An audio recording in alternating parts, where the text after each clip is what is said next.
A wall-to-wall coverage of the final journey of Mzee Daniel Toroitich Arap Moi, the second president of the Republic of Kenya, ruled for almost a quarter of a century, for 24 years, and stayed out 18 years since handing over power in 2002 until his death just about 4 days ago in this year 2020. A man who's died at the age of 96, having served this country as a public servant for a very long time. And what you're seeing on your screens now is just the beginning of the final journey that will culminate at his Kabarak home on Wednesday next week. Remember, Tuesday has been equipped to be a public holiday, as there will be an interdenominational prayer service at the Nyayo National Stadium as Kenyans continue to pour in their condolences and their respects for this great man who served this country at the helm as president for 24 good years. These are live pictures we're bringing you from Parliament. Remember, President Uhuru Kenyatta was the first to open up the gates of the viewing of the body as the head of state, and this happened just a few minutes after he had addressed members of the press. About an hour since he made his first press briefing since the demise of the former president. Remember, the President Uhuru Kenyatta has not been in the country.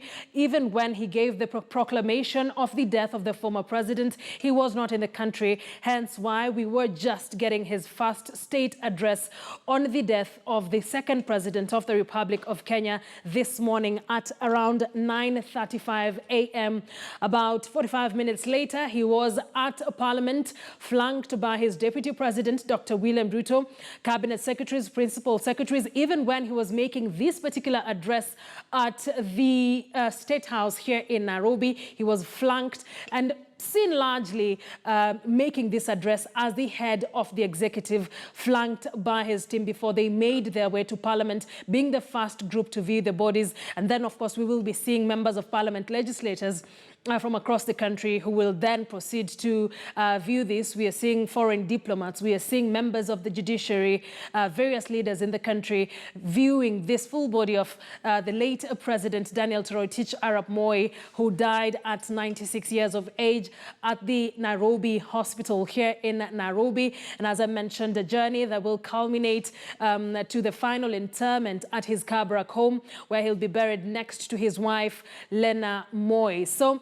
for the next 5 hours, we'll be taking at the live proceedings on what really is happening on the ground in Parliament. Our team is set, bringing us every possible angle of this particular story, prominently coming out from Parliament. Our senior reporters, Zubeida Kome, Duncan Haemba, reporter Timothy Otieno, Stanley Mbichu, Patrick Amimo, our senior parliamentary reporter, all there to bring us the latest commentary that we're getting, the latest information we're getting from Parliament, interviews from people who worked with Moi, from people who knew Moi, from people who worked under Moi. Remember, for 24 years, a big number of people who are currently in both the government or in the political sphere are people who worked under Moi, most of them actually being termed as Moi's political orphan. So we'll be seeing interviews intermittently here from our reporters who are on the ground. We'll be speaking to a number of analysts even as we go through or we go over the 96 years of life, the public servant, a man who started from humble beginnings in Tambach as a teacher, born in Sacho in 1924, and now heading over to become a teacher in Tambach, then to a member of parliament, then to a vice president, then to a president for 24 years, a man who spent a lot of time as working in the public service. And earlier on today, when President Uhuru Kenyatta gave his press briefing, he termed the late president as a man who ruled with a firm and steady hand, reassuring this small nation and her allies at a time when the world was in the grip of the Cold War.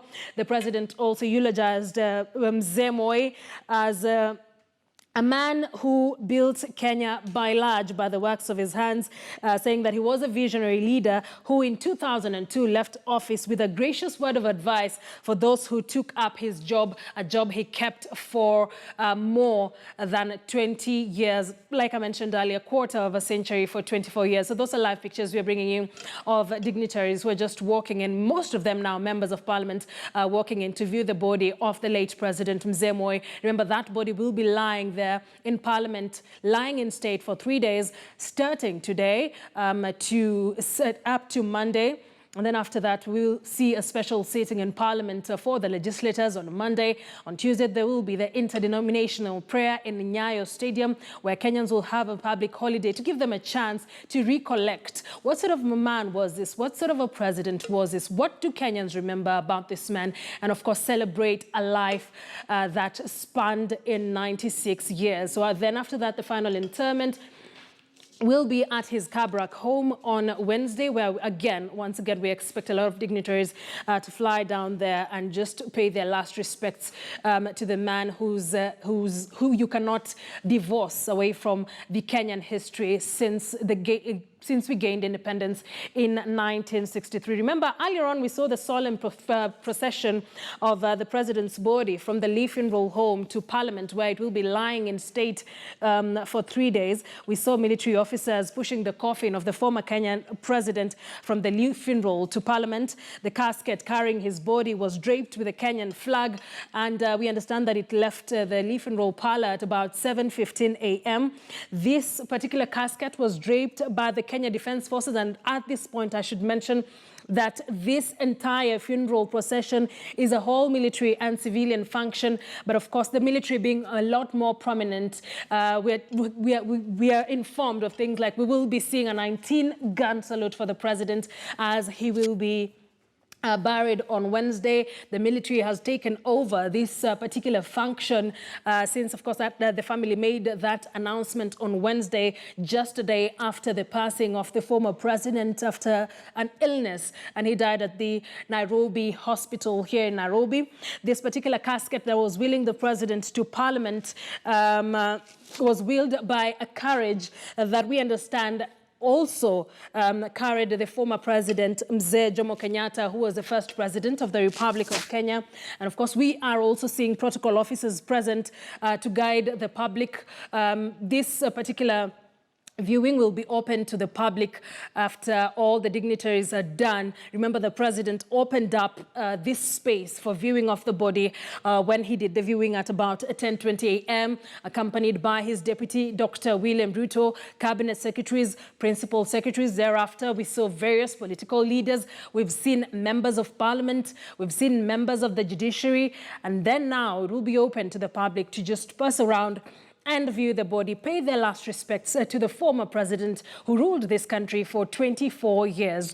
Remember, the public holding place will be at the Comesa grounds in KICC. And I've just had my colleague Grace Greer say that Kenyans who are planning to head to Parliament for the viewing are advised to not carry a lot of luggage, as security there is tight and they're trying to make this process as smooth as possible. So what you're seeing are live pictures, both from outside, where a lot of Kenyans are lining up to view the body of a man who was at the helm of the presidency, or the helm of the executive and the country at large for 24 years, getting into power just after the death of former president and the first president of the country, Jomo Kenyatta. And of course, at that time, Daniel Arap Moi was the vice president, deputizing President Jomo Kenyatta. And then we're also bringing you live pictures there from Parliament, where we are seeing a lot of members of Parliament and leaders also just coming in to pay their last respects. Security pretty tight from what we've heard from our teams on the ground, monitoring the security and how the entire process is being conducted. There seems to be a semblance of organization, something that was planned quite quickly, bearing in mind that the Mzee died on Tuesday, and this is just, about 4 days later, and the Parliament is now open to the public to view the body of the former president. As I mentioned earlier, we'll be speaking to a number of analysts to just once again go through the life of the man. What do they remember about him? What do you as a Kenyan remember about this man? What struck you the most about the former president? We've had stories featuring prominently, stories of the Maziwa Nyayo, story of Momonyoko wa Udongo, how he was an environmentalist at heart, coining words like kata moja panda mbili, as far as, cutting down of trees, deforestation and that. So what struck you the most about this man? We'll be very keen to hear that. Of course, we'll be as well be going through some of your comments on our social media pages to just take a look at what are you saying about this man, even as we continue bringing you the live coverage of the viewing of the body of the former president, Mzee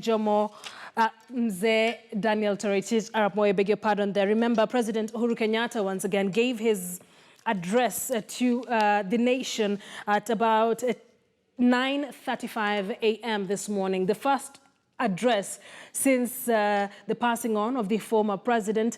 And the president posed a question asking, how does one mourn a man like this? How does one mourn an icon like this? How does one mourn this former president? And it will be interesting to hear what we would have to say. Of course, the president fondly eulogizing him, saying that this is the final journey of a great son of Kenya, a cherished brother, a father, a mentor, father of the nation, a champion of Pan-Africanism, and the second president of the country.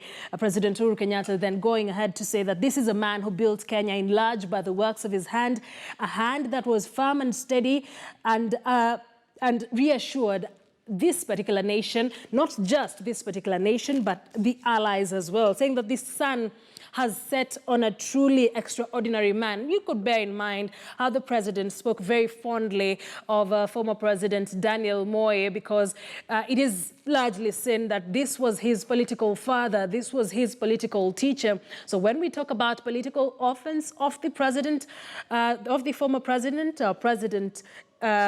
Uhuru Kenyatta tops the list, followed by his deputy president, Dr. William Ruto, and a lot of people that we are seeing in our political space currently. So they have had a lot to say about the former president. And of course, we'll be bringing you all those details, even as we continue with this live coverage of the death, the final process or the final procession of the former president. What you're seeing are live pictures there. I can see a number of senators led by Senate Speaker Ken Lusaka, Majority Leader of the Senate Kipchumba Murkomen. We can as well see Deputy President William Ruto. Of course, they're leading that pack of men. We're seeing Justin Muturi, the Speaker of the National Assembly, just but to name a few of the people we're able to see who are present in Parliament. Remember, all the legislators are there today as the president officially opens up the viewing of the body that will be lying in state for the next 3 days till Monday here in the Kenyan Parliament. And of course, a number of roads have been closed, and we'll be talking about that a bit shortly to just advise those who are home and would need to go through their day-to-day businesses on what really to expect as far as processes and disruptions